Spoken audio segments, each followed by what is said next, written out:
Okay, good. So, of course, before I get into this evening's segment, we will just briefly go through, touch on what we covered in our last session. As you all see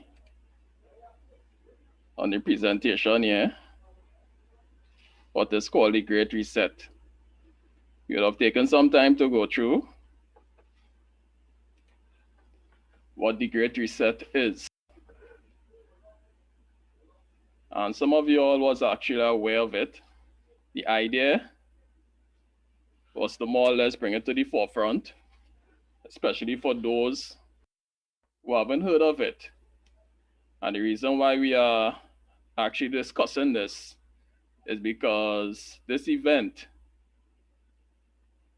is something that would affect every one of us in the near future. And it so happens that the Bible shows us promptings of this happening. Hence the reason we take time to go through the biblical reference.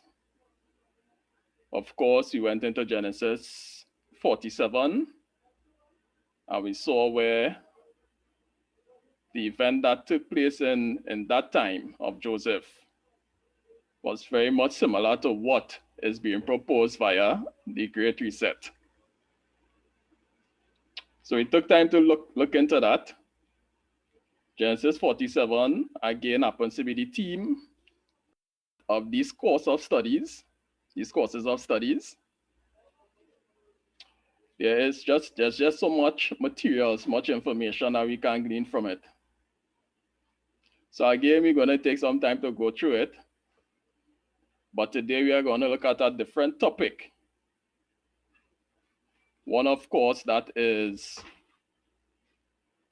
or I would say, will be in the near future affecting the entire world. We're going back to Genesis 47. So you're just going to read just this portion of Genesis 47. We're going to use these two verses, verse 23 and 24. And this would more or less be the theme of the study for this evening. So Joseph and the famine. Verse 23, it says, Then Joseph said unto the people, Behold, I have bought you this day and your land for Pharaoh. Lo, here is seed for you, and ye shall sow the land. And it shall come to pass in the increase that ye shall give the fifth part unto Pharaoh, and 4 parts shall be your own for seed of the field, and for your food, and for them of your household, and for food for your little ones. Here we see, this was the account where after the famine, or during the time of the famine that was taking place in the time of Joseph, we took time to go through the account what happened. At this point, after the people had given up all their belongings, all their possessions, the government at the time had ownership of all these things. At this point, they even reached a point where they sold their bodies. They gave themselves up to the government of the day. And this is where Joseph is saying, Behold, I have bought you this day and your land for Pharaoh. Further on, we see that he's saying that he's giving them seed so that they could sow the land. So Joseph at this point here was more or less giving them employment. But the employment that they had to work for the government. And he gave them all the tools and all the materials that they need to do the work. In this case here, he gave them seed. So the people of Egypt at the time were, let's say, going into agriculture. In verse 24, we see where a wage system was put into place. where it says that a fifth of the land had to go back to Pharaoh, and then 4 parts of that, 4 parts out of 5, was given to the people. And with the 4 parts that they had to do everything with that. Okay? So this was the payment system. This was their salaries. The text says in the increase, when the increase comes, so that is your earnings. So that is what they would have earned at the time. But notice this. Everyone at the time was given a basic salary, so to speak. Everyone was basically given the same thing in terms of the ratio. Okay? So I want you all to keep that in mind. And all this was given via the government of the day. All right? So again, this is the subject of what we are about to get into. There is a particular current event that is all geared and targeted towards what is happening in this account of Joseph in Egypt. So let's get into it. The universal basic income. This is what we are going to touch on. So I'm going to play a video, and the video will more or less convey what is the universal basic income about. Bear in mind the account of Joseph and the Egyptians as you listen to this video.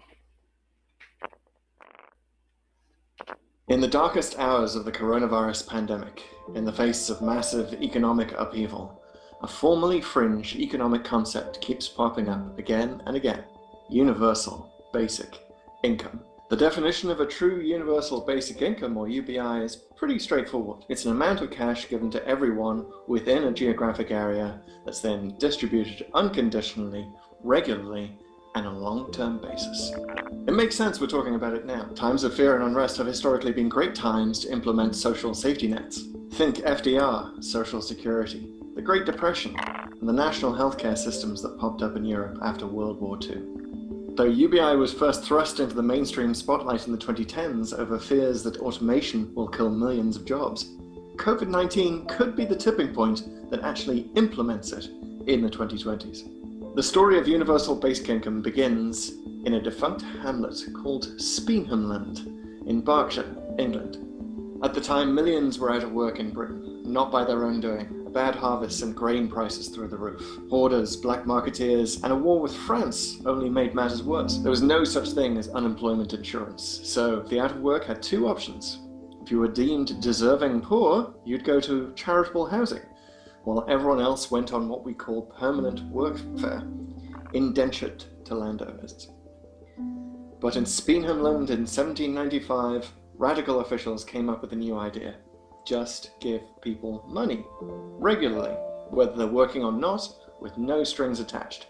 This system became known as the Speenhamland system, or the Berkshire Bread Act, and it quickly became a sensation. The Prime Minister at the time even wanted to implement it nationwide. Ultimately, though, pushback was just too strong. He couldn't get his bill through Parliament. Even worse, a fabricated government report in 1834 dismantled the Speenhamland system, and the falsified report has been used in the years since to invalidate the concept of UBI. During the Great Depression, Milton Friedman, an economist with a reputation for being a radical libertarian, proposed a negative income tax, a system in which individuals earning below a particular threshold receive funds from the government rather than paying taxes. Friedman's idea caught on further in 1969 when President Richard Nixon presented the Family Assistance Plan, a poverty alleviation program that would have given working and notably non-working poor families a form of negative income tax. That would have been huge, but the plan was ultimately killed by the Senate, and UBI history came back to haunt them too. Someone in Nixon's administration had summarized the falsified Speenhamland system report to him, which caused him to waver on his commitment. For a time, UBI was pretty much dead as a political issue. The momentum for UBI that we're seeing today really ramped up following the 1-2 punch of the 2008 financial crisis and the growing knowledge that automation was threatening US jobs. Tech leaders like Mark Zuckerberg and Elon Musk were soon voicing support for UBI. Twitter CEO Jack Dorsey recently got behind the cause as well, throwing some of his fortune into UBI projects. Ultimately, the UBI automation argument found something of a figurehead in entrepreneur Andrew Yang, whose presidential campaign brought the concept out of the fringes and into the national spotlight for a lot of people. I obviously champion universal basic income, which I believe is going to be necessary to help resolve how 40 million Americans are going to put food on the table. That is actually a choice we can make as a society. My great hope is that we just choose to abolish poverty, and we can do it tomorrow if enough of us get together to do it. And that, to me, is the best path forward, is that we elect new leaders who do things and see things very, very differently. And we can modify our capital flows very, very quickly if we so choose. We all just saw it. We just printed several $1 trillion primarily for big banks and corporations. There is no reason why we cannot simply give people $2,000 a month to meet their basic needs. The month after Yang dropped out, the pandemic struck. All of a sudden, it felt like everyone was talking about UBI, or at least some form of an income supplemented program. But COVID-19 is likely just the first in a series of worldwide shocks we'll have to steel ourselves for moving forward. How UBI factors into our solutions during future periods of unrest is still to be determined. For starters, the threat of automation isn't going anywhere. A landmark 2013 analysis from Oxford University found 47% of all jobs in the US are at risk of being lost due to automation in the next 25 years. And that's just based on the technology we know about now. This is an insurance in the long run against something like automation. Really it's unclear how much job loss there would be and at what term, but I personally believe that it's definitely a serious concern, something that is legitimate to worry about, and therefore universal basic income is a form of pre-insurance just in case. So being able to have that floor that ensures that nobody falls through the cracks is important. And there's the political feasibility of it all. So it's definitely an idea that can be popular with both sides.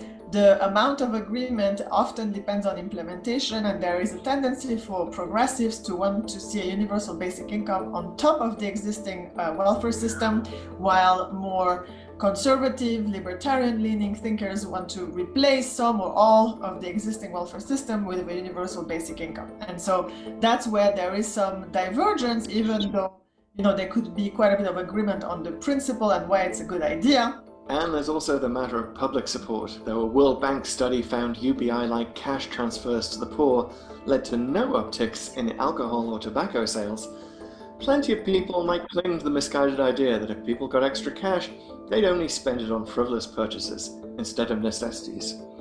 But with more and more people strapped for cash in light of the pandemic, public support is shifting too. There's research that's looking a lot into this issue, especially from developing countries where a lot of experiments were run. And it turns out that in general, there is no increase in spending on drugs and alcohol. And in fact, in one very interesting study from the US, there's actually a decrease in drug dependence. And an increase in mental health, a betterment of mental health, especially among youth.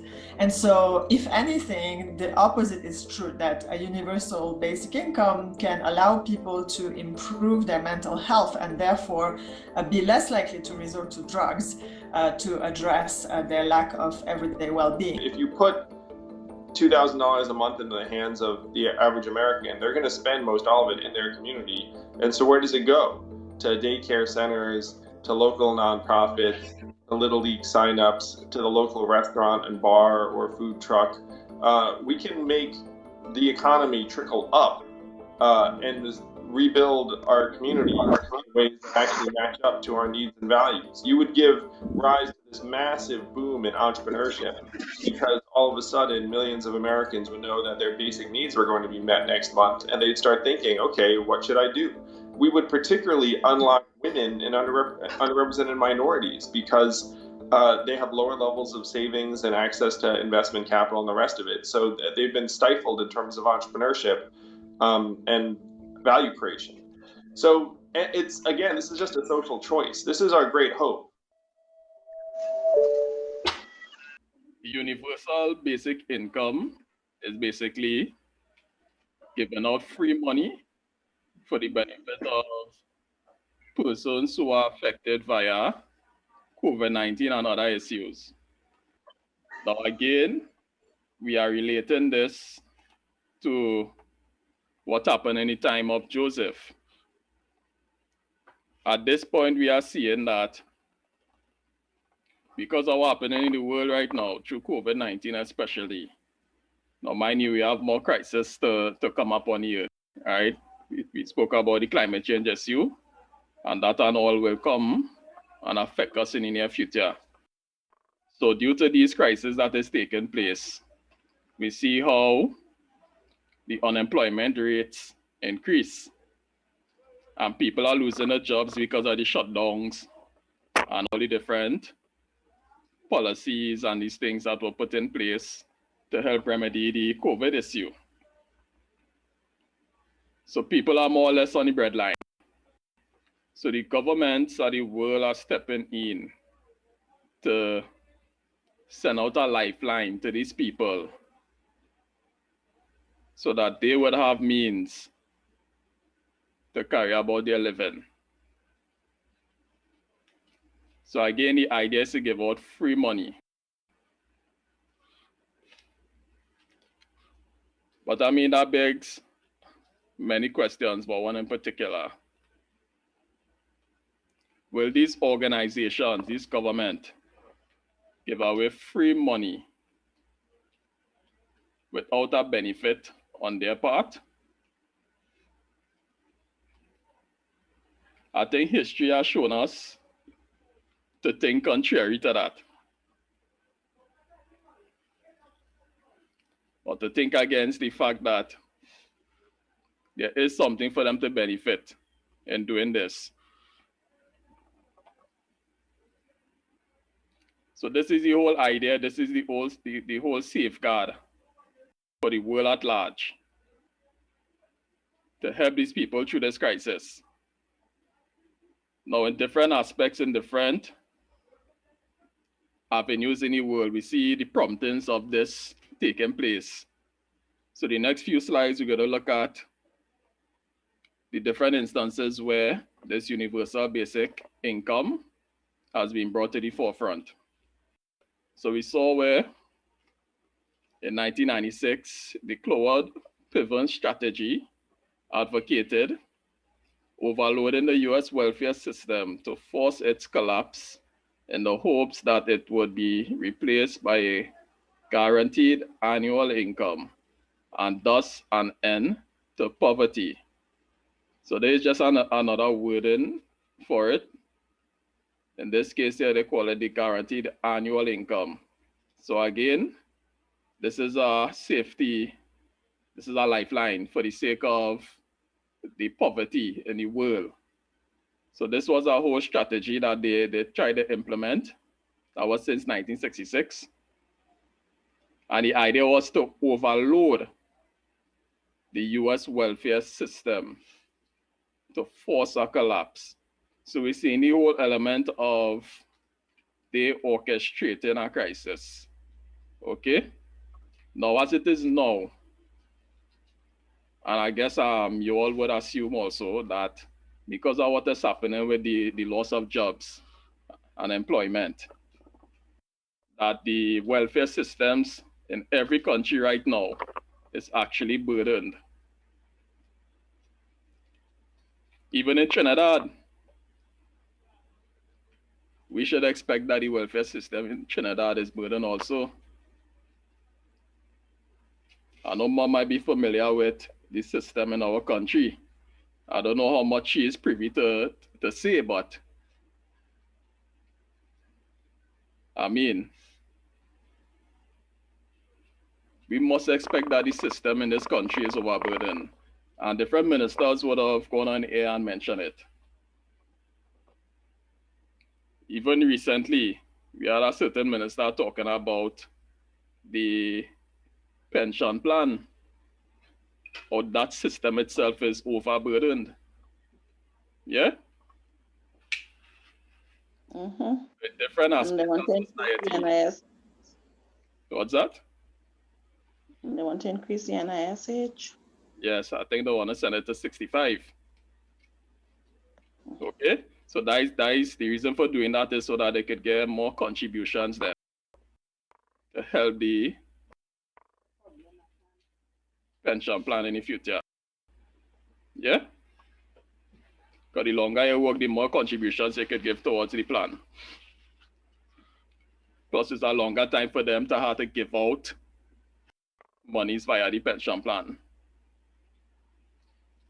Okay, so the system is overburdened. But if that is the case where the governments are getting monies from to implement these plans, where would they get this money from? The senator in the video that we just covered, he made a comment where he said that they printed an extra 2 trillion, I think it's $7 trillion just to pump into the system. And that is what they keep doing. But the more you pump into a system, monies that has been given out via welfare aids and these things, or even loans, it put the receiver in a position where they go into debt. So even countries that are going through this crisis, even Trinidad, we even saw in cases where the IMF had to step in to help pull Trinidad out of certain scenarios. The World Bank is also chiming in. That is where all countries in the world go to take loans and borrow money for cases that is happening in the world right now. So how are these countries able to pay back these monies? Is these major organizations expecting these countries to be able to effectively pay back? Or will they be asking for favors instead of monetary payments? No, they'll be asking for monetary payments. You know, it's all about just about 3 weeks or more. We saw on the news that in America, although they were opening up, they couldn't find people to be employed. Nobody wanted a job because the government started giving them little money, as you see, those little dole. So they wouldn't want to work. So they say instead of going to work and working hard for the money, they stay home and they get the money. So people wanted people to work in bakeries and all kind of places. And it was becoming very hard. So we've seen that gas jobs will come down here too. When people start to get a little, so I keep telling people, don't depend on the government. Do something. If you say, don't depend on the government, because they're going to put you in a corner, right? That is I would say that is the whole agenda, right? And the guy even mentioned it in the video. When these people realize that, but hey, we get free money from the government, we don't need to work. But what happens if the government decide not to give you that money? What happens to you? Problem as it pertains to your means of living, right? So what they would do now, they would put things in place where they may threaten you and say, all right, if you don't do this and that, we will just stop, give you your yearly or monthly figures. The idea is so that the government could allow the people to depend on them. That is basically what is happening through this whole crisis, brethren. The powers that be are increasing the dependency level on them. Now what this whole agenda is about, the issue is over control. That is why Henry Kissinger say you control the monies, they control the people, they control the food, they control the world. These are the implement, these are the tools that they are using to establish control in the nations. So they're gonna dangle this whole universal basic income in front of people, and at this point they really need it. So these people would buy into it, they will give in and they will accept it. Where again have we seen this conversation being brought to the forefront? You all know this guy, Martin Luther King. I am now convinced that the simplest approach will prove to be the most effective. The solution to poverty is to abolish it directly by a now widely discussed measure. the guaranteed income. Okay, so this was taken from his last book that he wrote before his demise. The name of the book is Chaos or Community. Now, of course, when we see that word community, we think communism. And that is the thing I want you all to look at during the course of this study. And that is the whole spirit of communism, which is also being brought to the fore. So Martin Luther is saying that this whole thing about the guaranteed income, again, which is another name for it, is something that should be considered. Now, based on this comment, people was actually questioning if Martin Luther King was a communist.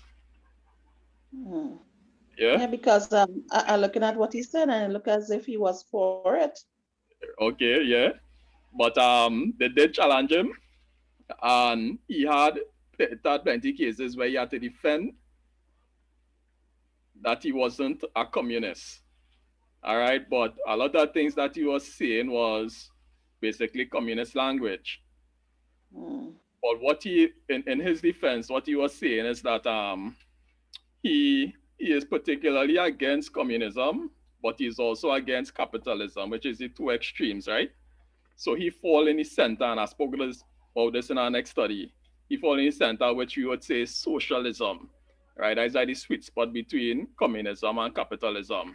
So he fall a little bit in the center. So he agree with certain elements of capitalism, and agree with certain elements of communism. So it's more or less like how Fidel Castro was thinking for Cuba. Yes, that's right. Things to benefit the people, right? And that is what Martin Luther was fighting for. Right? To benefit the people. His idea was to get rid of poverty also, right? So hence, this whole universal basic income, where everybody had opportunity to receive a set amount at a period of time. He was for that. All right. Again, Harry A. Shammer in 2017. He published the book Consumerism or Capitalism Without Crisis, in which the concept was promoted by another label as a way to enable our civilization to survive in an era of automation and computerization and large-scale unemployment. So this in itself here is another way in which people would lose their jobs because of the fast rate of technology today. And when you look at this thing that the World Economic Forum is also speaking on in regards to changing the world, resetting the world at the onset, not the onset, but at the heels of COVID-19, which is what they call the fourth industrial revolution, where they are saying that computers and robots and artificial intelligence and these things would be taking over the industry. Of course, when these things are put in place, these different forms of automation are put in place, human beings would not be a thing of necessity again in terms of the work environment. All right, so more and more people will lose their jobs because of that. So seeing again that they will have to be placed on a basic income so that they could benefit. Now, I also saw somewhere where they are looking to even in the context of the technological revolution, that they are looking to, especially how COVID-19 has shown us that most things could be done online. They are seeking to upskill persons now and get them involved in more online jobs. So they're setting up the avenue to get them skilled and get them trained in occupying the online spaces, vacant spaces, as it pertains to employment. So we're seeing more and more how they would be the ones controlling how you eat or your means of living, and they will be the one giving you your work then, as we see what happened in the days of Joseph, where Joseph gave them the employment. Okay? So how that is different to the normal status quo. As a child coming up, you have aspirations as to what you want to be when you get older. And what you would do, you get the parents involved, tell the parents about it. And what the parents would do would start to put things in place that would steer you towards that direction. Of course, when you get a little older, you might change that plan, and things could change, but you could choose to stay in that line of things. But the essence is that you work towards that, to endeavor that, even go to school to try and achieve this. And then in the end, some people get their dream jobs. That will change going forward. They will be the ones determining where you fit in society. That is the whole agenda of the scheme of things right now. Other examples around the world of the universal basic income. We see in Cyprus, where in 2013, the government they unveiled a plan to reform the welfare system in Cyprus and create a guaranteed minimum income. In France in 1988, see, France was one of the first countries to implement a minimum income. And that was the name there. The United States, of course, we have to bring it to America and see the role America has to play in the whole scheme of things. They have multiple social programs that provide guaranteed minimum incomes for individuals meeting certain criteria, such as assets or disability. Now, understand that aspect of, of course, in some cases, they need to qualify persons having access to these benefits then, government benefits. So in some cases, they have to meet certain criteria. In this case, we see in that it goes back to your assets and your disability. So again, what you can give and what you don't have, it's all based on that. How you could benefit them by giving them things, or you could benefit them by not having things so they could give you where you could benefit them in the long run. Get what I'm saying? So this is how it had shown its face in America. Now I want us to pay close attention to what happened in Brazil. Minimum income has been interestingly accepted by the Brazilian government in 2004. It goes to say that under this program, poor families receive a direct cash payment via a government-issued debit card. Bolsa Familia, which is the name of it, is a conditional cash transfer, keep that in mind, program, meaning that beneficiaries receive their aid if they accomplish certain actions. So this is the road I want to steer you all down here, brethren. The requirements. Families who receive the aid must put their children in school and participate in vaccination programs. If they do not meet these requirements, they are cut off from the aid. I don't think I need to go in depth as to the whole agenda and the whole intention of implementing a universal basic income. Okay? Wow. So yeah, I see the control coming in here. Exactly. And again, that is the whole agenda, is control. How best we can control the entire world. The Hegelian dialectic. You have a desired end, you create a problem, and you come in as the fix or synthesis of the problem. COVID-19 is the crisis that they can finally use to implement these things. And we see all the policies that are taking place via this whole COVID-19. Come on. Brethren, this is what all these things are tending to. Brother Cody, I knew a family, and we were doing Bible work in Thompson Gardens before I came to Taradale. There was a lady there. She had about 12 children. 2 were kind of bigger, and the rest of them weren't going to school, but things were hard because the husband was on cocaine. So she went to the social services to get help, and they told her, send the children to school because she said, "But what I'll get them for breakfast?" She said, "Oh, worry, they'll get breakfast in school." So she had to enroll the children right in the reading school up there, and eventually she started getting the money for every child that was there in school. So what you're saying, as I look back, I know this is happening since we don't even realize it came into the country. And even now with this little child, Karina, stepmother, and the little boy, he was taking long to talk, and she couldn't afford to send him to school. So tell her, send him to school, send him, that they will help him. He'll get speech therapy and whatnot. And she sent him to school, so she gets the food card. So you understand, it's the same thing you say that happening out there. It happened here for a long time, and it started, and people, do this, do that, and then realize what they're doing to them. They're playing them as pawns. Yeah, so the foundation is already being set. In some instances, it has already been set in different countries. Sister Ursula said even in Trinidad, you see these things already being implemented.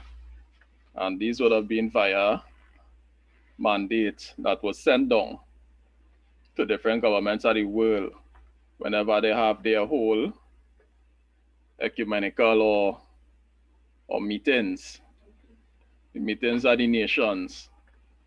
These information are passed on to them years ago so that they can start to implement it and fit it in the system so that when the true agenda is ready to be put in place, the foundation would have already been set and it wouldn't be a hard case for them to implement. So at this yes. As you're speaking, there's something that's run through my mind. When the Creator created man, he gave man work to do. Okay, now his work was not laborious like today. Right? His work was to mend the garden and fix the flowers and the vines, etc. So he was given work to do so that he will be able to have something to occupy himself. He had to do something, to be industrious. After he sinned, God still gave him work to do. Mm-hmm. And the Lord says, via sweat, by working, you will be able to provide food for yourself and your family. So he would be independent of the state. He would be working, okay, and he would have been his provider. So he wouldn't be depending on the government, so to speak, for anything. God was the provider, and he would work and God would provide. But when you take away jobs from people now, and you're controlling them, and they don't have jobs to you, and they are totally dependent on you, and they're not working, that means they're not independent of you. So if it's only handout all the time and they're not working, right, and they keep depending on the government, when the government stop giving the handout, as I think I heard you saying, when the handouts stop coming, because we know money will come to no use just now. So when the government, even if it have money and they stop handing out to you, right, what will become of the people?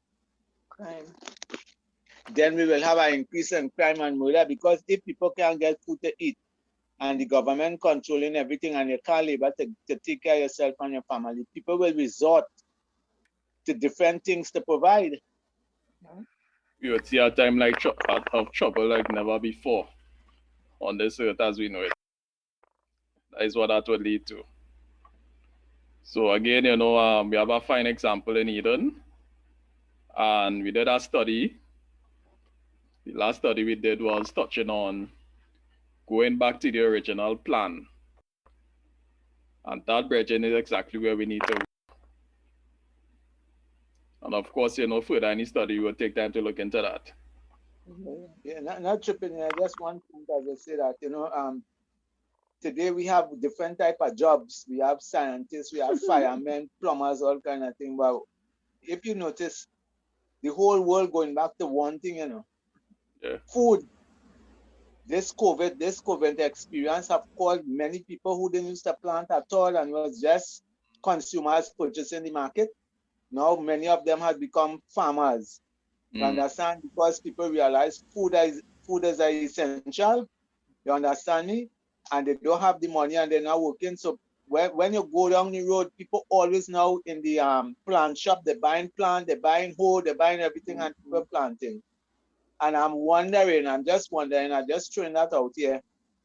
Now, all the time folks were depending on people who buying food, right? That will be the merchants, right?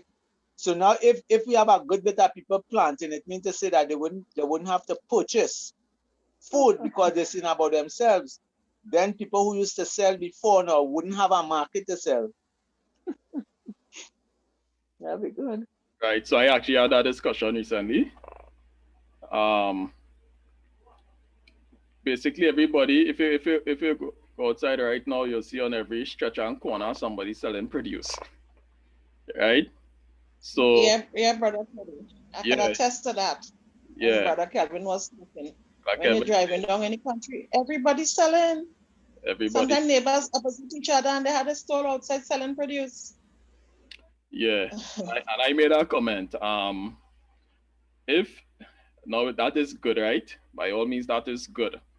Um, you industrialize itself, and I believe some of those are persons who lose their regular form of income, right? So they resorted to gardening and planting and selling the foods they produce. And that's a good thing. You know, we have to economize and get industrial about our achieving our means of living then. But at some point, if everybody at some point decides to self produce, all right, then you'll see more competition being established for each produce vendor that it have out there. You get what I'm saying? So at least at some point they will be able to feed themselves because they're planting food for sale. So even somebody they produce, let's say, stay on their hand, they could give away some, they could freeze some, they could store up some. You know, one thing they don't lack is food because they have food. But remember, food is not the only thing that people in the world especially have need for. It have other things that they want to engage in, which is the pleasures of life, I would say. You catch what I'm saying? So they would need money, they would need different things to acquire these things. Okay? So there are some things from that we should take away from. We should take some things from that. But the whole idea is to become as self-sustained as possible. Also, at the same time, some of the pleasures, some of the things that you would usually engage in the world, those are some of the things you would have to seek to cut back on. All right? So let's keep pushing.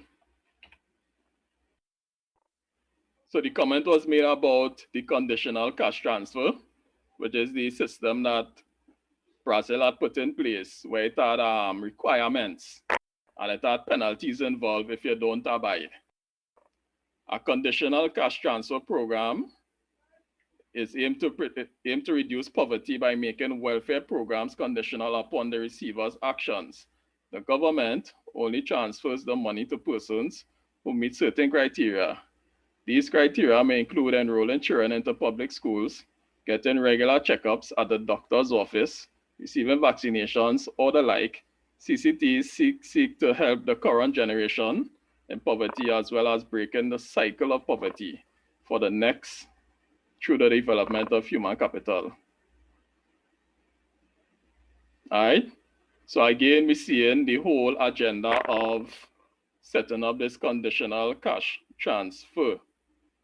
And let us not overlook the part where they say that it involves one of the requirements is getting your children into public schools. Why would they put that as one of the requirements? To get their children into their system. Why would they do that? Of course, the whole object is to indoctrinate the children, not so?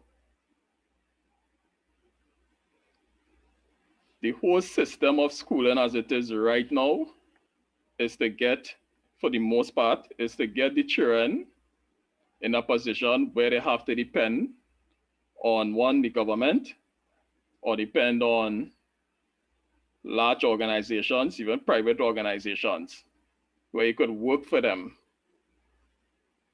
where you could receive a salary, where they could have control over you in the context of cutting you off from your salary or threatening to cut you off from your salary or employment if you don't abide by their rules. Already, via this COVID, we are seeing how if you don't take certain implements, how it could directly affect your salary. So this all starts via the school system. So when what we're supposed to be doing is teaching the children or sending them down the path of entrepreneurship, where they can acquire their own business and make their own monies, we put them into the system that will further enslave them and will also further indoctrinate them, which is the two main issues. And again, this is the issue that took place in Egypt. History is repeating itself.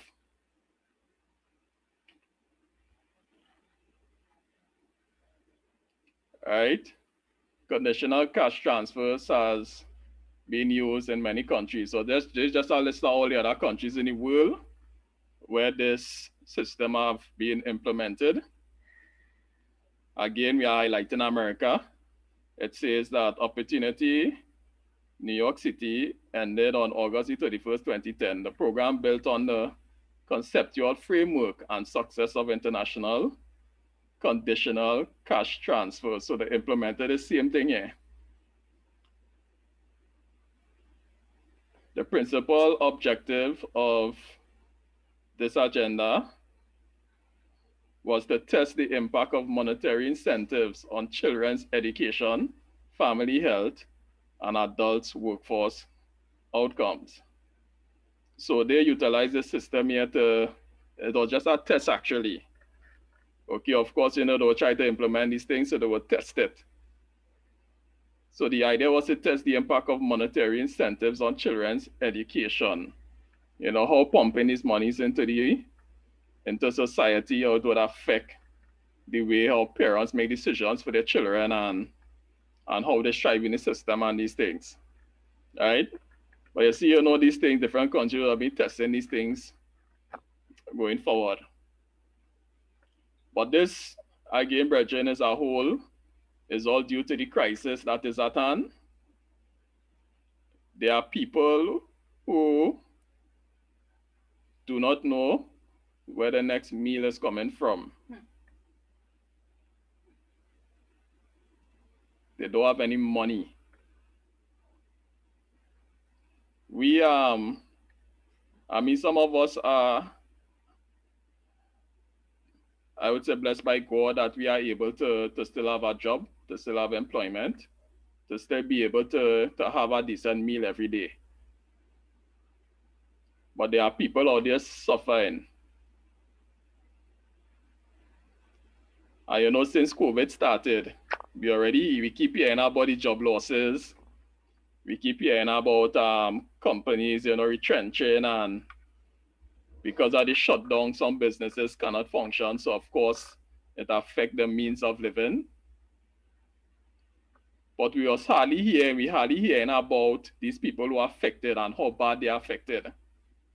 I don't think we really appreciate the kind of effect that this have on the nation. Recently, we had a situation that took place in Trinidad. That was yesterday. Yeah. I don't know if you all came across it.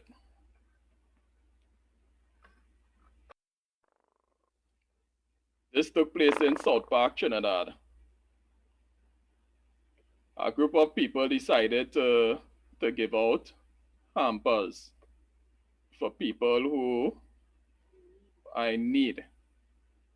And this was the situation in South Park that day. That was yesterday. This was the situation by South Park. If you look at the picture, you'll see the lines. That line, I had actually passed there. I did not know what was going on. When I passed, I saw a crowd of people, but they were scattered all over the place, right? And I was confused, like, what is really going on here? You know, what is this about? It's only after we're on social media, I see it was all over social media, they was speaking about it. And these people were going for hampers. And a few news stations covered it. Let's look into that. A hamper distribution at South Park, Trinidad had to be cancelled on Friday morning as the company experienced difficulty in ensuring persons complied with the safety regulations. Video surfaced on social media showing long lines in the company's car park hours before the scheduled time for distribution at 10 a.m. South Park issued a statement stating they were overwhelmed by the response but had to cancel the distribution even though the police were on hand to assist. The company also cancelled a scheduled distribution for Tuesday, June 29. Right. So that was the situation, but I had to end it because the people weren't following the protocols regarding the health situation. So they had to shut it down. I understand it's like 600 hampers that they give out. So the majority of people that had to turn back. But I presented all this to show the seriousness of what is really happening in this country. This is just to highlight our country alone. There's a worldwide issue. So I don't know people jumping on the high horse and talking about government this and government that. All right? There's a worldwide issue. You know, we have to see it for what it is. But these are people who are in need. And that was yesterday. Since last year, since not too long after COVID had reached Trinidad, we saw something similar like that happening. All right, so this was last year. Well, hundreds of people who have lost their income due to the COVID-19 restrictions have been turning up at the Living Water community on Frederick Street for food hampers. With the increased response, the non-governmental organization is finding its resources being stretched thin and is welcoming donations. Karen Cozier-Phillip has more. Heartbreaking.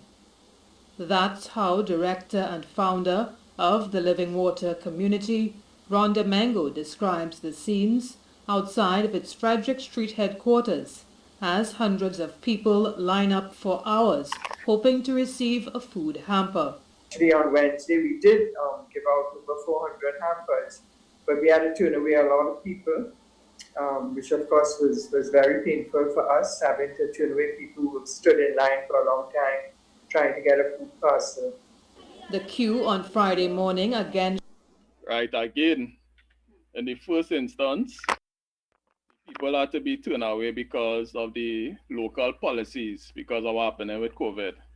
And in the second instance, I believe the people were turned back because I think they didn't have enough hampers to give out. So, you know, a lot of them went home without anything. You know, it's a really sad case, but that is the reality of what is happening in the country right now. So people are being placed in a position where they become dependent on handouts, where they get dependent on aids, different aids from government and these different organizations that could afford to do so. And that is all well and good. It's good that there are people who are considering the needs of the people and they are offering themselves and their possessions for the benefit of others. Brother Kelvin gave us a scripture earlier about that. But again, we'll take some time to look into it. I saw a nice initiative on Facebook that went viral recently. This was a grocery, or is a grocery in Labre, where they set up something called a community shelf. And via this system, what you do is two things. Firstly, If you are someone who is in need, you simply go to the shelf and take all that you need. No strings attached, no questions asked.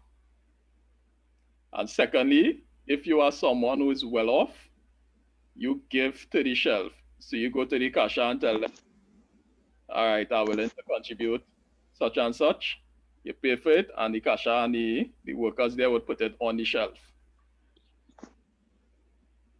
And this is a setup that they did recently in a grocery in Library, which is good. These are the things, where we're supposed to be involving ourselves in. The slogan on the bottom of the article says, each one reach one. Brother Cody, Yes. I saw in America had that same thing that some Koreans did that had a grocery. And they did the exact thing that they do there. I don't know if they pattern it, but I saw that in America also. Yeah, so chances are they probably saw it, just as you say, and they decide to pattern it accordingly.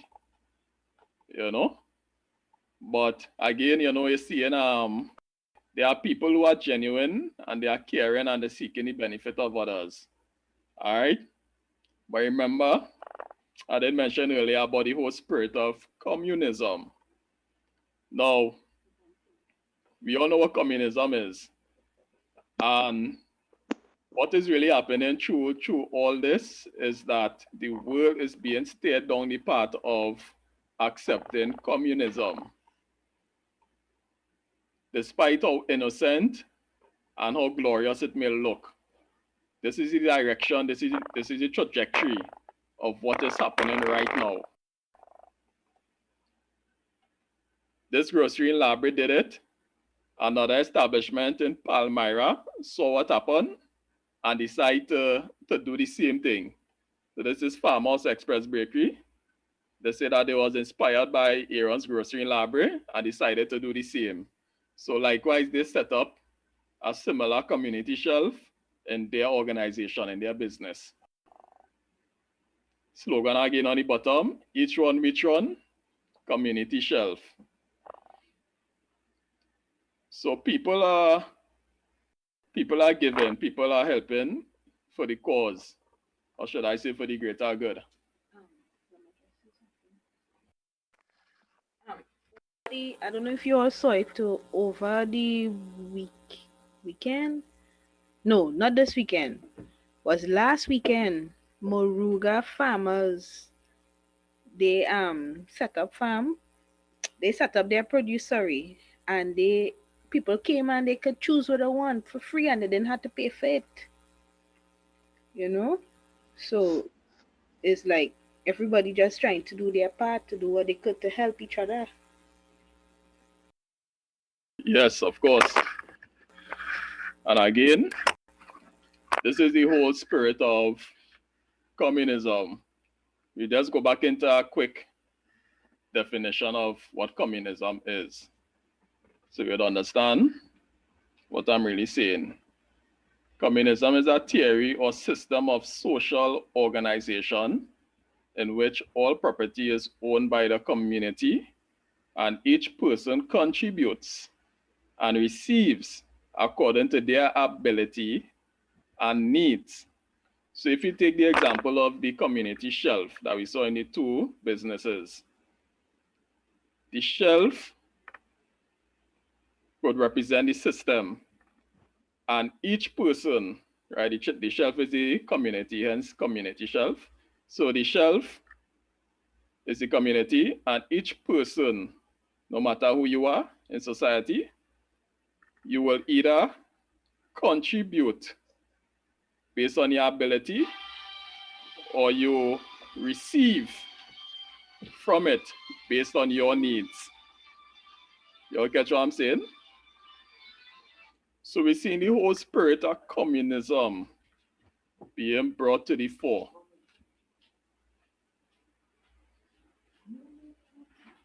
Now, I want to put a different spin to this. Now, we know communism has an evil agenda. We know this. Okay? You all agree to that, right? Though it might seem generous on the surface, we know the end result is a very evil, cynical, diabolical one. All right, we know this because we have seen it in the past, and we know that that is the true agenda that will bring on the whole one world order or Sunday law. So communism has its evil agenda. But I want to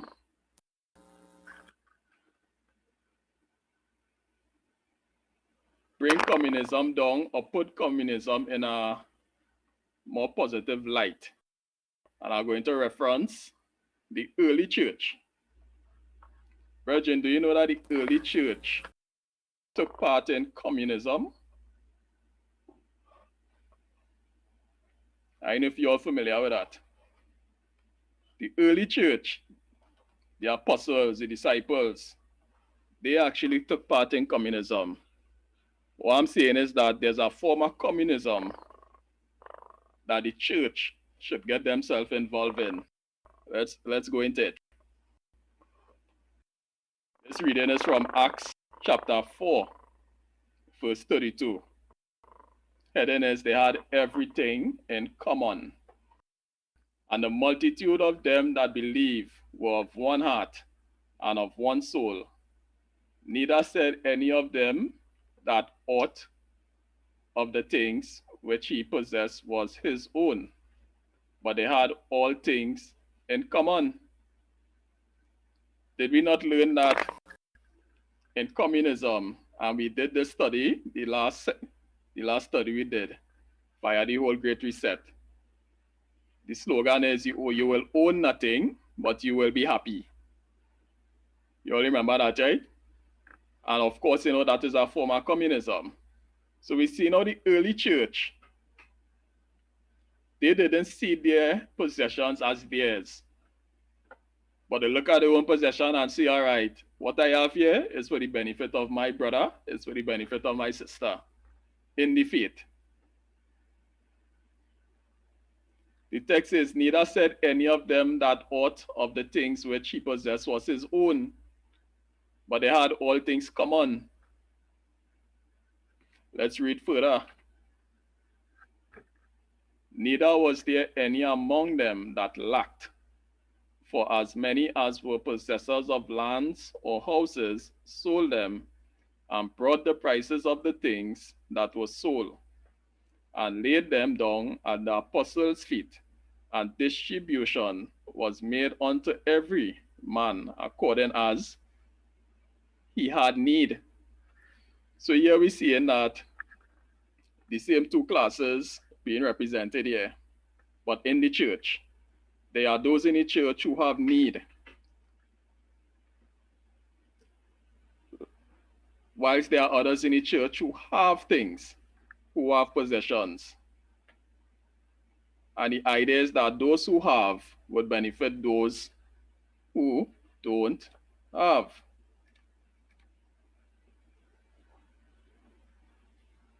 Okay? You all following? So this in itself shows you that there's a form of communism that the church is supposed to practice. Brethren, what I'm saying is that in light of what is happening in the world right now, I show you all the long lines.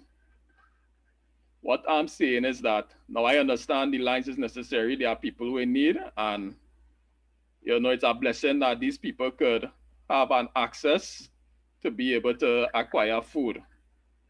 But what I'm saying is, I should not have to look in that line and see any one of my brothers or sisters inside there. Especially if there are people Amen. in the church who have things, who have been blessed by God to acquire and have things. I shouldn't have to see any one of you all in that line. You're supposed to be able to come to me and ask me. I shouldn't even have to wait for you to come to me. I should reach out to you and ask, how is things? I should know if you lose your job, unless you're hiding it. If you lose your job, always you're making a means of income. You know, these are conversations we should be having amongst ourselves. We need to check up on each other. You know, is everyone okay? How did you eat today?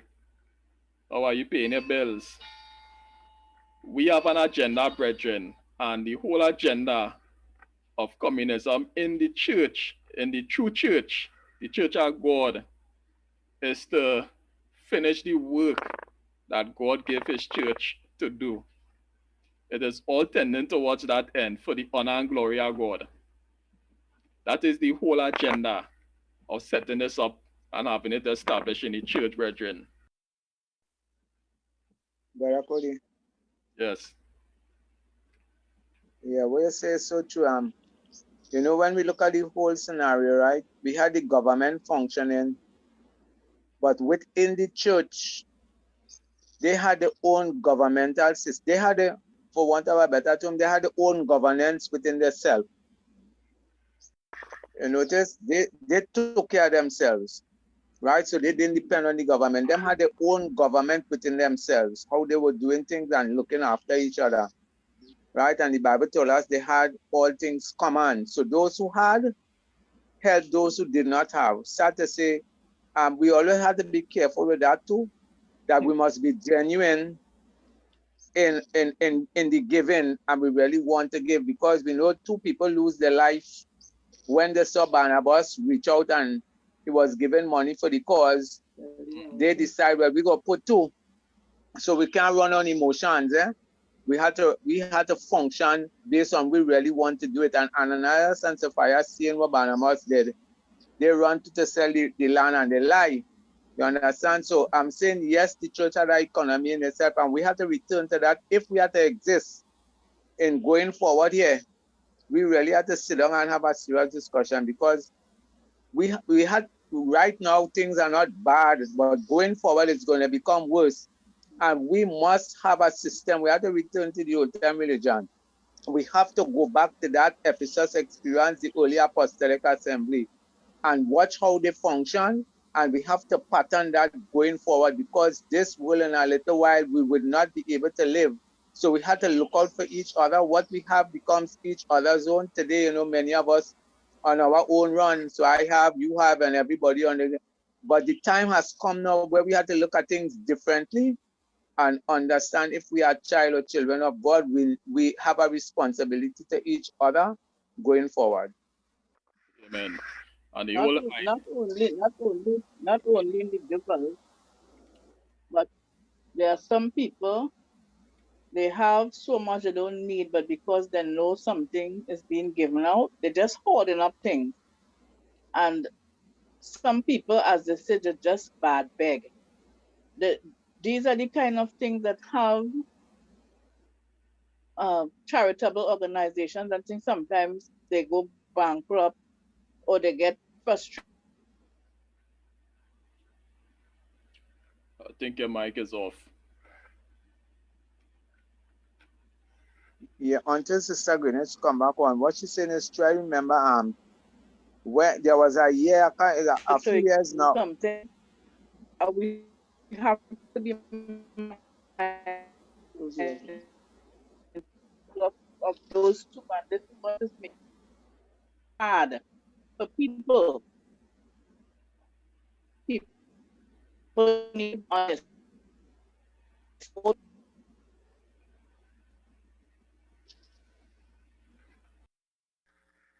think we're losing you. Go ahead. Yeah, Brother Cody.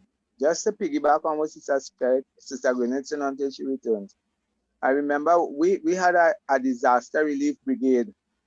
I used to function from St. Marlon Estate Church. And we were under the government, where under oh gosh. Management there. Yeah, the management of the government now.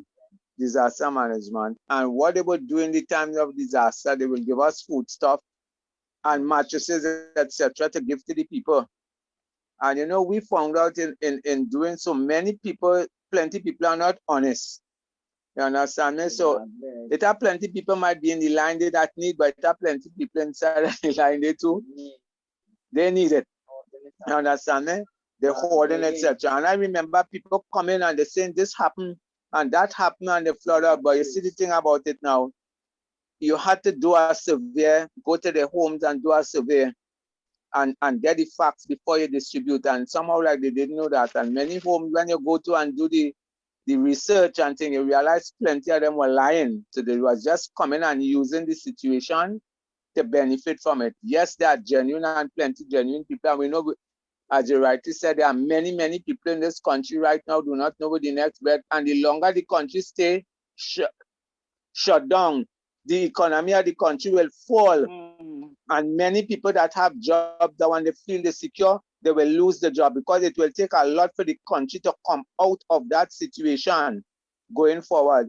So yes, I know it are real dishonest people, but the longer this country or the country stay shut down, the worse it will become for us. Exactly. Yes. So it's something I thought about too, and it's obvious. You know, it will have people in the lines who ain't supposed to be there, right? Because some persons was saying, when they look at some of the vehicles parked up on the side, it's some, you know, it's some of the best. You know, which I don't think is a way to look at it, but you know, everybody losing their jobs, despite, you know, which, you know, what position in society you reside in. But at the end of the day, what we know for sure is that people are making money right now because the majority, and it's a large part of the population, have their own business that cannot run right now because of the lockdown. So we know for sure that they do have a steady stream of income right now. We know that for sure. Right? So But Cody, there are persons that we might look at the cars because when I work in Shagwana, I see a lot of people doing PH with vehicles that you would not have really gotten a lift in. So I was speaking to one of the young ladies and I said, when you bought this vehicle, you know, this luxury vehicle, did you see it as a means of running PH? She said, well, I lost my job and having it parked up and watching it not paying my bills. So these people taking their high-end vehicles that could be taken away from them on the street by any of them bandits, and they have to make a living out of it now. So they peep their horn and they get the $5 to make the short drops and things. So you might see the cars parked up there, but debt, mortgage, lost the job, mortgage, food, and some of them who have children, you know, if not for the family, well, they might not have gone, but they don't, and if they don't have to buy the food, that will they might be able to pay a bill with whatever little they have. So we can't really, as well, look at that. But these things are not, some people just, they dress up because they have the clothes at home and thing, but they have no jobs. They're out on the street hustling a dollar, selling water on the road. Now you can't tell who was and who is now, you know, because those who were up in the higher level, everybody now hustling a little something by the road because they have to live. But I'm trying to say it will get worse. So we should already have what we call the pantry, where we would have stuff. We should start initiating something like that and doing something so that at least for the church, the believers now and maybe might extend to family and things like that, but you'll be surprised to know the person, because remember, those people didn't think about losing the job, so they made a lot of investment or, you know, bought things, started to build a mansion here on earth and not seeing the future or knowing that they would have lost their job so soon. So in this, what can we do? yeah, and that's the thing too, right? Even a lot of them are in debt, and I understand that there are things that they are going to put in place that would actually erase the debts or some of their debts. All right, again, is a means for you to depend on the system. So God's church supposed to set up its own system, its own community. We have to plant our own food. We have to set up our own community shelf. we are to depend on each other, because the whole idea is to remove ourselves as much as possible from depending on the government. And I think this is the time now where we're supposed to be very diligent and actually work towards doing that right now as we speak. All right, let's push on.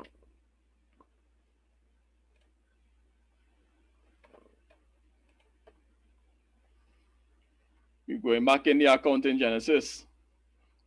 And as for the people, he removed them to cities from one end of the borders of Egypt, even to the other end thereof.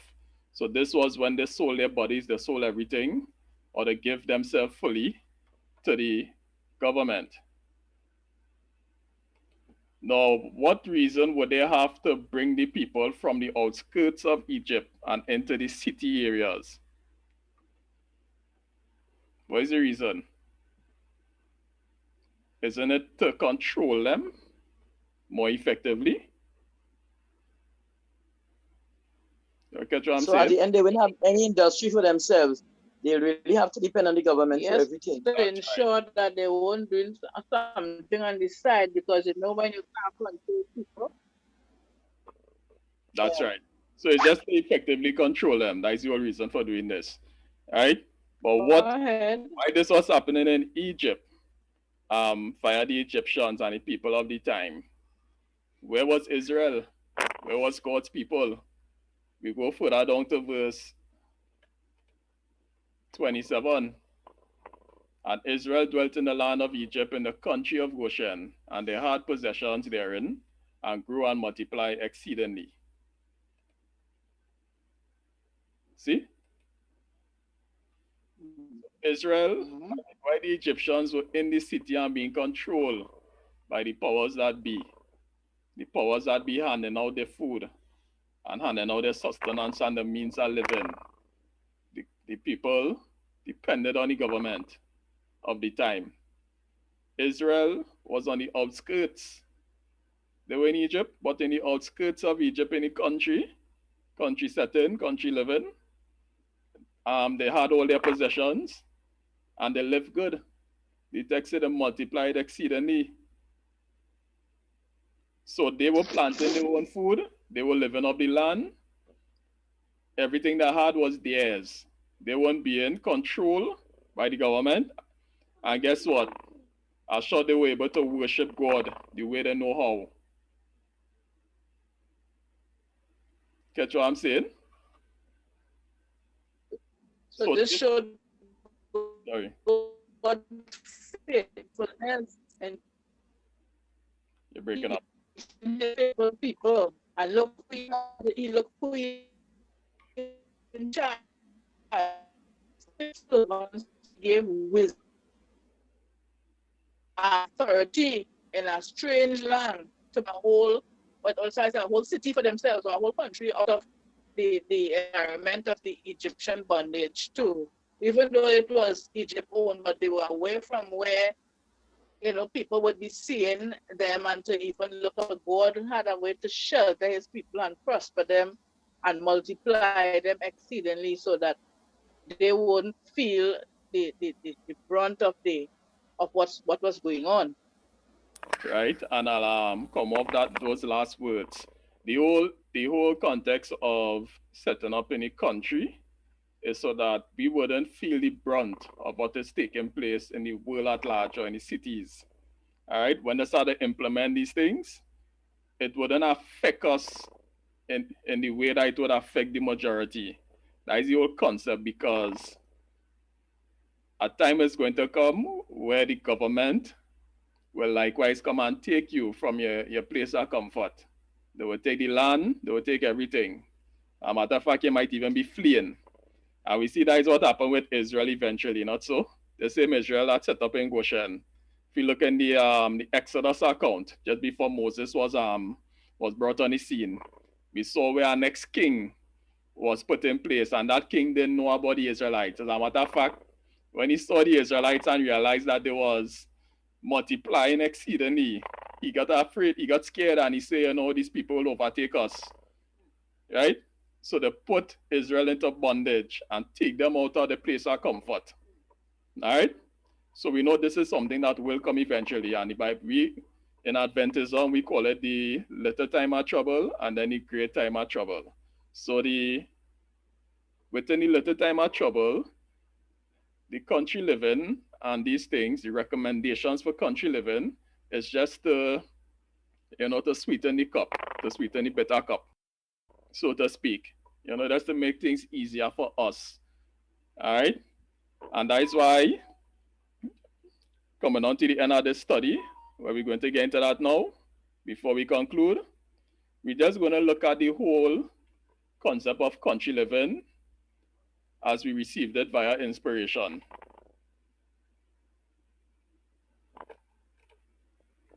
Okay? So we got a few councils, and the councils, what we're going to look into is the different reasons for country living, why we should set up in a country. All right? Now we know Trinidad and Tobago is a country. Okay? We know it is a country. But the whole concept of country living is exactly that, a concept. All right? Because even in any country, there are cities. All right? And the whole idea of country living is to be in a setting that is different from the city setting. Okay, so bear that in mind. So different reasons for country living. And one of them, which is one of the most important, is to give the children a proper form of training. And the training is towards godliness. All right? So the reading says, instead of the crowded city, seek some retired situation where your children will be, so far as possible, shielded from temptation, and there train and educate them for usefulness. Now, we always talk about the importance of the role of a parent in the lives of their children. It's very important, especially in the tender ages coming up.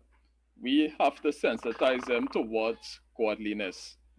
But Satan would use different implements to distract the children away from the work that the parents is doing towards their spiritual benefit. So the idea of living in the country is to be away from the negative influences of the world. All right?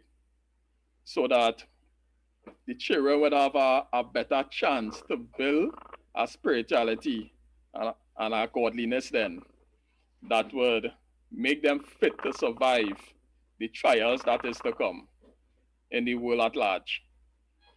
All right? So this is one of the reasons for setting up in a country. By the way, big as you are too, it is to benefit you also towards godliness. Because we all know the standard that we have to set before we make it into the new kingdom. Sister White say our time is going to come where, and we have yet to see this, where the unions would have a pivotal role in the whole scheme of things. Right? And when you think about unions, you think employment, not so?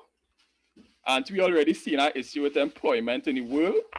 I think we just covered that. So you understand where all these things could tend to. So she's saying through the working of trust and the results of labor unions and strikes, the conditions of life in the city are constantly becoming more and more difficult.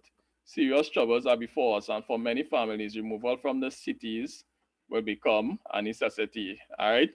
So we wouldn't labor too long on this topic. I believe this is something that will show up in the near future. Another reason, health hazards. The physical surroundings in the cities are often a peril to health. The constant liability to contact with disease, the prevalence of foul air, impure water, impure food, the crowded, dark, unhealthy dwellings are some of the many evils to be met. So, of course, pollution is on a high in the city areas. You see what happens in China. These people were wearing masks before COVID was ever a thing, because of the fog. The level of pollution was so high, it was like a fog in the city. So, if we dwell in the city areas, we have fresh air. The trees give off oxygen for our benefit. Other forms of pollutants and these things is not prevalent in the city, in the country area. So that's one of the ways we could retain our health then. Now we understand, and we covered that this morning, about the importance of our health in being of an effective service for God. There are health benefits. It was not God's purpose that people should be crowded into cities, huddled together in terraces and tenements. In the beginning, He placed our first parents amidst the beautiful sights and sounds He desires us to rejoice in today. The more nearly we come into harmony with God's original plan, the more favorable will be our position to secure health of body and mind and soul. We always touch on the importance of and the connection between your health and your mind. Remember, the mind is what Satan is especially after. He will seek to try and deprave your mind as much as possible. That will lead you to make unethical and unethical choices, or choices that would really go against your nature and God's plan for you. So we see now there's a benefit in abiding in the country. And again, we go back to the original plan in the Garden of Eden. Next topic. Issue of buying and selling will be a thing. Revelation 13 shows us how an issue of buying and selling will be one of the major issue in time to come. Again and again, the Lord has instructed that our people are to take their families away from the cities into the country where they can raise their own provision, for in the future, the problem of buying and selling will be a very serious one. We should now begin to heed the instruction given us over and over again. Get out of the cities into rural districts where the houses are not crowded closely together, where you will be free from the interference of enemies.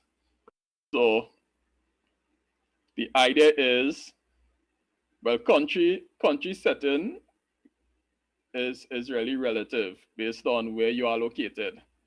So you could be in a location that is more country than our next country location then, right? But the idea is that you're occupying a place that is not heavily impacted with houses then, that are not closely compact with houses, right? You need that space, extra space. And one of the reasons for having that space, especially around your house, is to be able to plant your own food. As it is now, you living in let me say in the heart of San Fernando, where you getting space to plant, where you getting real estate then to put food in the ground. The best you could do is set up a home garden where you're planting in containers. By the way, that is good to do. If that's the situation right now, plant your own food in containers. Whatever piece of land, whatever piece of greenery you have in the back of your yard, put something in the ground. Practice the lifestyle of a gardener or a farmer. Practice these things. And prayerfully ask God to give you the opportunity to acquire something in the country or in a more country area where you can plant more food. Yes, Mom. Yeah. When you look at pilfering too, it will be less, in the country area where you're there living on the land. Because look at area like, let's say like Current Hills, where all those buildings are, the people can't plant.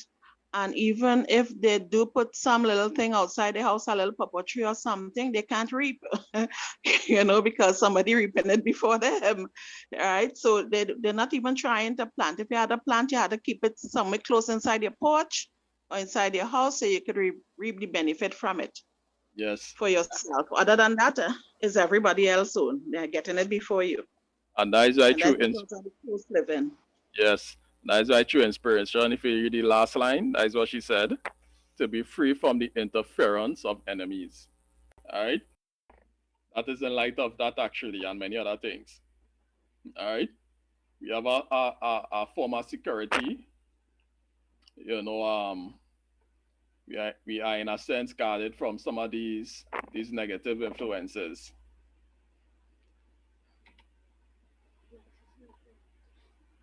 Now this boils down to the whole crux of the matter here. Because at the end of the day, what ought we to be doing as God's church in these last days? The cities are to be worked from the outposts. Said the messenger of God, shall not the cities be warned? Yes, not by God's people living in them, but by their visiting them to warn them of what is coming upon the earth. So, the country living is just a former outpost, brethren. It's not for us to go and hide. We have our work to do. Our work is the most important work in the entire world right now, brethren. Have you all ever considered that? We have the most important job description. We have souls to reach.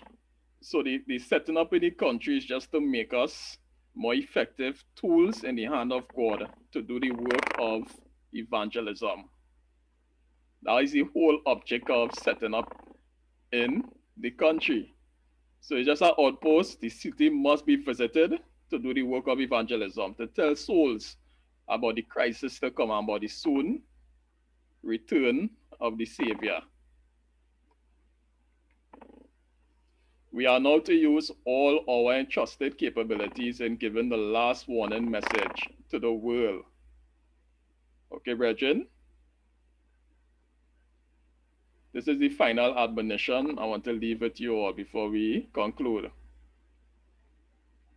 The whole purpose is for us to reach the world, to reach souls. We are to stand free in God, looking constantly to Christ for instruction. All our movements are to be made with a realization of the importance of the work to be accomplished for God. Brethren, this is the high I want to leave you all on. At the end of the day, when you really look at it, it's not really about us. All this planning and prepping and these things, yes, as Brother Kelvin covered earlier, we need to work out our own salvation with fear and trembling. That is why when we pray, we ask God to finish the work that He have already started in us. So that our main focus then would be about the work that we ought to be doing to benefit others. Okay? So this is the true essence of Christianity. This is the work for the church. This is part of the preparation.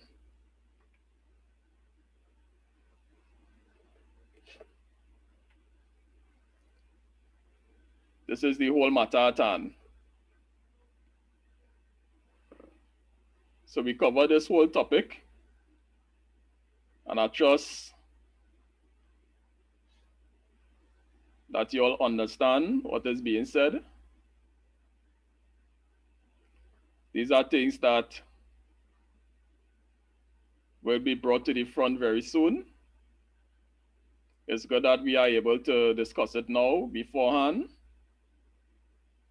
There's a line that Christ tell the disciples. He said, I tell you all these things before it happens, so that when it happens, ye might believe.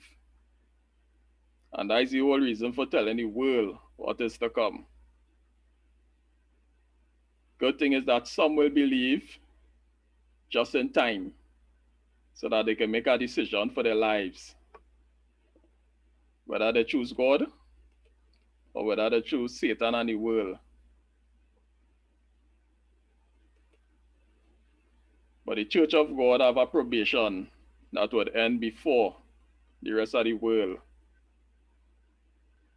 If we believe that we are the church, the last day church, the true church, that is to spread the everlasting gospel, firstly, then we ought to also believe that we need to get this thing right now. So again, it's a call for us to get our houses in order. There's a call for us to examine ourselves. There is a call for us to be about our Father's business. So, brethren, this is my admonition. And I pray and trust that you all stay faithful.